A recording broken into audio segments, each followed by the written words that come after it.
Assalamualaikum warahmatullahi wabarakatuh. Di video kali ini, aku akan memberikan informasi terkait daftar kegiatan peserta dan pengantar peserta pada pelaksanaan tes tahap kedua PMB Politeknik Statistika STIS tahun akademik 2020-2021 pada masa pandemi COVID-19.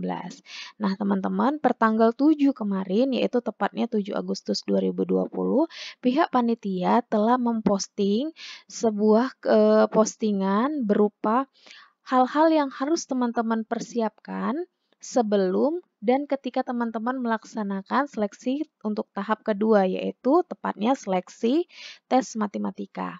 Nah, pada tahap kedua ini teman-teman itu terdiri dari 2 sesi, di mana terdiri dari sesi pagi maupun sesi siang. Nah, ada beberapa hal yang harus teman-teman persiapkan, yaitu mulai H-14 dalam artian 2 minggu sebelum teman-teman melaksanakan ujian, persiapan yang harus teman-teman lakukan adalah yaitu menjaga kesehatan dan disarankan tetap berada di rumah.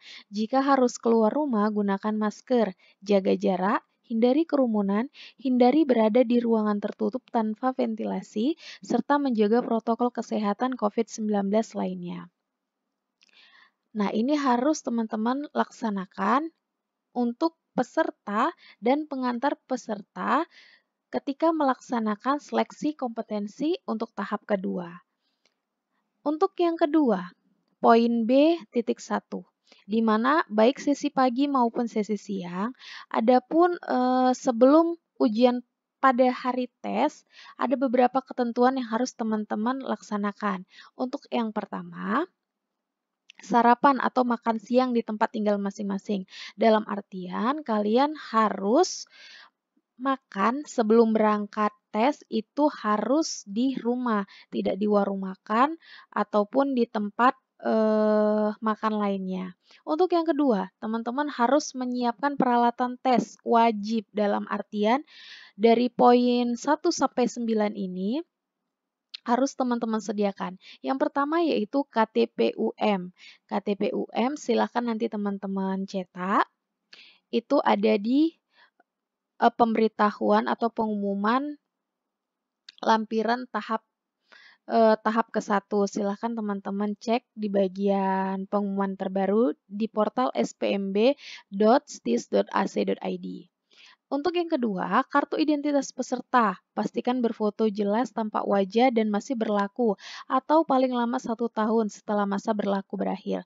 Nah, kartu identitas peserta ini bisa berupa KTP, resi, SIM, ataupun kartu pelajar. Dalam artian itu fotonya harus jelas ya teman-teman. Kemudian itu masa berlakunya itu harus 1 tahun. 1 tahun berakhir, tidak boleh lebih. Kemudian untuk yang ketiga, Form Assessment Protokol Kesehatan COVID-19 dapat diunduh dari website SPMB STIS pada waktu pengumuman hasil tes tahap 1. Pastikan sudah diisi dan ditandatangani. Nanti silakan teman-teman langsung saja cek di portal spmb.stis.ac.id. Di situ sudah tertera form assessment-nya. Kemudian untuk yang 4, ballpoint hitam atau biru. Ballpoint ini adalah pulpen ya teman-teman, untuk coret-coretan. Nah, nanti kan teman-teman di tahap kedua ini, kan teman-teman tes matematika, jadi teman-teman membutuhkan pulpen. Pulpen itu harus disediakan oleh kalian sendiri, jangan sampai tertinggal ya teman-teman. Untuk yang kelima, masker. Yang keenam, pakaian dengan atasan berwarna putih dan bawahan berwarna hitam atau gelap. Dalam artian pakaian ini harus kemeja ya teman-teman. Itu harus berwarna putih dan bawahan baik itu celana, rok, itu harus berwarna hitam atau berwarna gelap. Bukan dari bahan kaos atau jeans. Nah, untuk celana maupun rok teman-teman itu tidak boleh berbahan kaos maupun jeans, serta menggunakan sepatu. Nah, untuk yang ke-7 sampai 8 ini disarankan. Dalam artian tidak terlalu diwajibkan ya teman-teman. Telepon seluler untuk komunikasi darurat sebelum atau setelah ujian dimulai. Selama ujian berlangsung harus dimatikan. Nah, kalian diperbolehkan untuk membawa telepon seluler dalam artian ketika teman-teman melaksanakan ujian, teleponnya harus segera dimatikan. Telepon ini gunanya ketika teman-teman dalam keadaan darurat di luar teman-teman melaksanakan ujian. Untuk yang kedelapan, pakaian bersaku jika membawa telepon seluler. Nah, bagi teman-teman yang membawa telepon seluler, handphone, maupun yang lainnya, kalian itu diwajibkan menggunakan pakaian bersaku atau berkantong yang sering kita sebut seperti itu. Nanti di situ di saku tersebut atau di kantong tersebut teman-teman menyimpan telepon seluler maupun dompet teman-teman. Jadi tidak tercecer. Kemudian yang ke-9 sarung tangan, face shield, dan hand sanitizer. Jadi harus teman-teman sediakan ya. Kemudian teman-teman juga dilarang membawa tas atau sejenisnya, jam tangan, kalkulator, dan barang lainnya selain daripada yang tertulis di atas ke ruangan tes. Panitia tidak menyediakan tempat penitipan barang dan tidak bertanggung jawab terhadap barang yang tidak diperkenankan dibawa masuk ke ruangan tes. Nah, kalau kalian yang memakai perhiasan, ada baiknya juga ditinggalkan aja teman-teman agar teman-teman bisa lewat sensor detektornya. Kemudian, ketentuan yang ketiga, berangkat langsung menuju lokasi tes. Hindari mampir ke tempat lain yang tidak penting dengan mengikuti protokol kesehatan COVID-19. Nah, ketika kalian akan berangkat ke lokasi ujian, ada baiknya kalian hanya satu jalur, dalam artian kalian mulai dari rumah, berangkat dari rumah, dan hanya menuju ke lokasi tes, tidak menyinggah ke warung ataupun ke tempat umum lainnya. Kemudian ketentuan B.2. Nah, teman-teman itu paling lambat hadir ketika memasuki lokasi ujian yaitu pukul 8:45. Nah, itu untuk sesi pagi. Nah, untuk sesi siangnya itu paling lambat pukul 13:45. Jadi teman-teman jangan sampai terlambat sehingga teman-teman tidak diperbolehkan untuk mengikuti seleksi tahap kedua ini. Nah, apa yang perlu dipersiapkan? Yang pertama, memastikan sudah tiba di lokasi tes, membawa seluruh kelengkapan tes, yaitu poin 1 sampai dengan 9. Menggunakan masker dan perlengkapan COVID lainnya yang disarankan. Dalam artian, dari poin 1 sampai 9, jika yang harus teman-teman kenakan, maka sebaiknya kenakan, baik itu masker, face shield, kemudian teman-teman sudah menggunakan sarung tangan, dan hand sanitizer. Untuk poin kedua, menuju titik pemeriksaan kesehatan. Nanti kalian diarahkan ke titik pemeriksaan kesehatan. Jika pada titik pemeriksaan sudah ada peserta lain yang menunggu, agar mengantri dengan rapi sambil menjaga jarak minimal 1 meter dan mengikuti petunjuk dari panitia. Jadi teman-teman harus tertib ya, harus mengantri. Untuk poin ketiga, pengantar tidak diperkenankan masuk ke lokasi tes dan dilarang menunggu di sekitar lokasi tes. Panitia tidak menyediakan ruangan atau tempat tunggu untuk pengantar tes. Pengantar juga harus mengikuti protokol kesehatan COVID-19. Nah, bagi teman-teman yaitu peserta tes tahap kedua ini, jika teman-teman diantar oleh pihak keluarga, ada baiknya pengantar teman-teman silakan menunggu di luar lokasi ujian karena pihak panitia tidak menyediakan tempat untuk para pengantar dan kalian hanya diantar di luar lokasi ujian. Dalam artian di pintu masuk. Oke, untuk B.3 pelaksanaannya itu dimulai pukul 8.45 sampai 19.15 itu untuk sesi pagi dan untuk sesi siang yaitu 13.45 sampai 14.15 di mana kegiatan yang teman-teman lakukan yaitu pertama, mengikuti pemeriksaan kelengkapan protokol kesehatan COVID-19, termasuk pemeriksaan suhu badan, batas suhu badan yang diperkenankan dan tidak lebih dari 37,5 derajat Celcius. Nah, teman-teman harus menjaga kesehatan mulai dari sekarang Karena apabila suhu badan melebihi batas yang diperkenankan, maka peserta diminta untuk menunggu 5 menit untuk diperiksa kembali.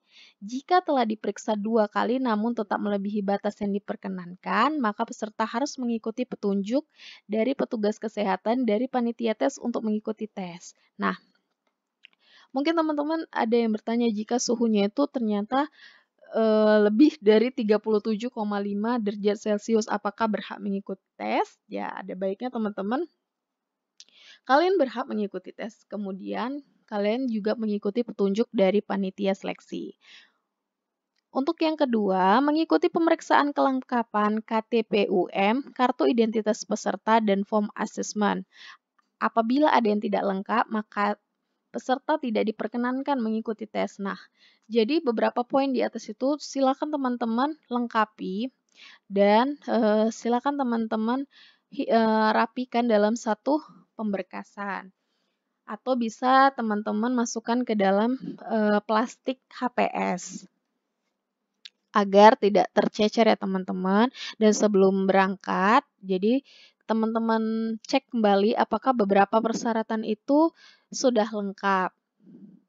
Karena kalau kalian tidak ada satu persyaratan yang tertinggal, maka kalian tidak berhak mengikuti seleksi tahap kedua. Tentu ini sangat merugikan kalian sendiri.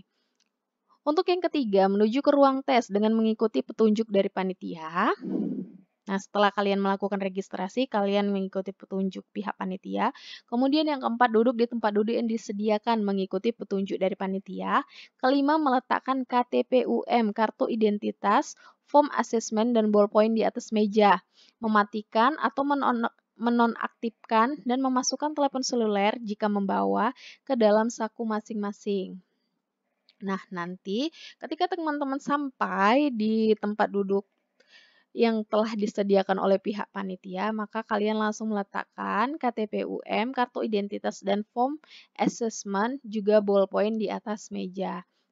Nah, bagi teman-teman yang bawa handphone, itu segera dimatikan karena kalian akan melaksanakan ujian. Untuk poin ke-6, tidak diperkenankan meninggalkan ruangan jika tes sudah dimulai. Dalam artian, kalau kalian ingin ke kamar kecil, yaitu untuk atau ke toilet, kalian ada baiknya izin dulu kepada pihak panitia agar ketika teman-teman tes, kalian tidak minta izin keluar sehingga itu merugikan waktu kalian dalam mengerjakan soal.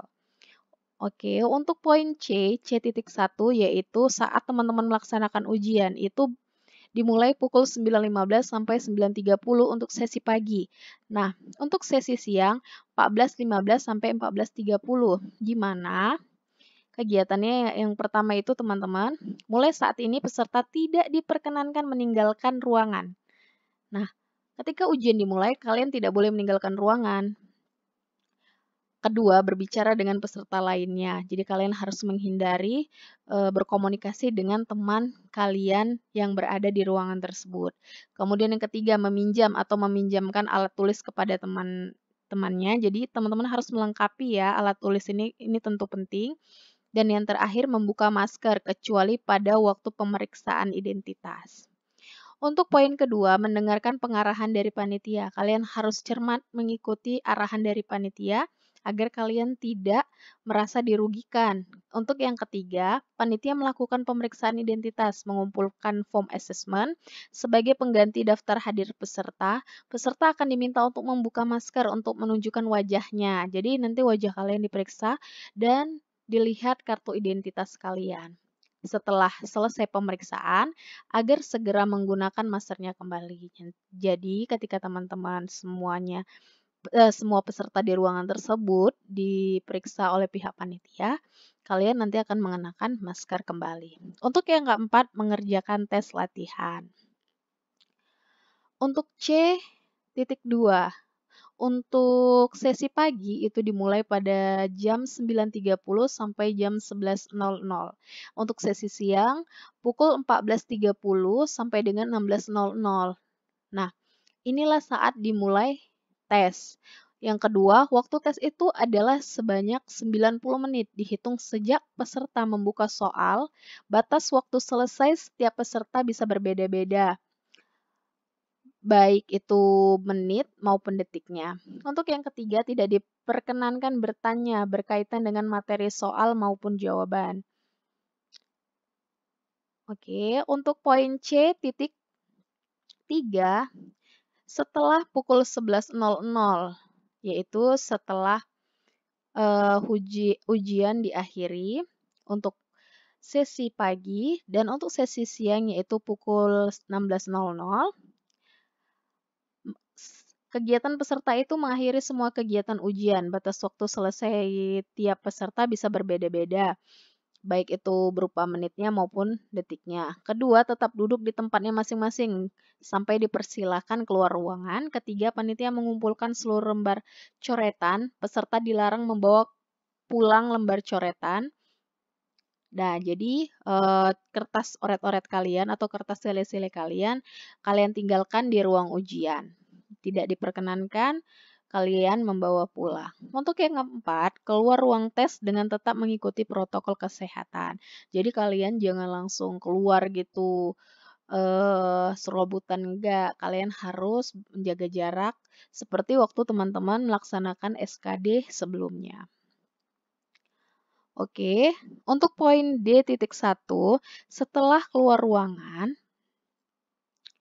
langsung pulang ke rumah atau lokasi asal masing-masing. Jadi, setiba di rumah atau lokasi asal, segera melepaskan pakaian, memasukkan ke dalam tempat cuci dan mandi. Jadi disarankan oleh teman-teman, ketika kalian selesai melaksanakan ujian tahap kedua ini, kalian disarankan untuk mengganti pakaian kalian dan kalian mandi. Karena kita nggak tahu ya teman-teman selama berlangsungnya tes, apakah ada carrier dari COVID-19 ini. Tentu ini sangat berpengaruh oleh kesehatan diri kalian maupun keluarga kalian. Oke, teman-teman, demikian video kali ini. Semoga kalian semakin mencermati pengumuman dari pihak panitia dan semakin mempersiapkan teman-teman semua untuk melaksanakan ujian tahap kedua, sehingga ada beberapa hal yang harus teman-teman persiapkan, bisa kalian persiapkan dari sekarang, karena waktu pelaksanaan ujian itu kan akan dimulai tanggal 22 sampai 24 Agustus. Jadi kalian sudah mulai mencicil apa-apa aja yang harus dipersiapkan dari sekarang. Oke, sukses terus buat kalian semua. Jangan lupa subscribe channel ini, kemudian tekan lonceng notifikasinya agar kalian tidak ketinggalan info terbaru dari aku. Kemudian, jika kalian suka, silahkan like dan share video ini ke teman-teman kalian yang membutuhkan informasi ini. Oke, demikian teman-teman. Terima kasih sudah nonton video ini sampai habis. Sukses buat kalian semua. Wassalamualaikum warahmatullahi wabarakatuh.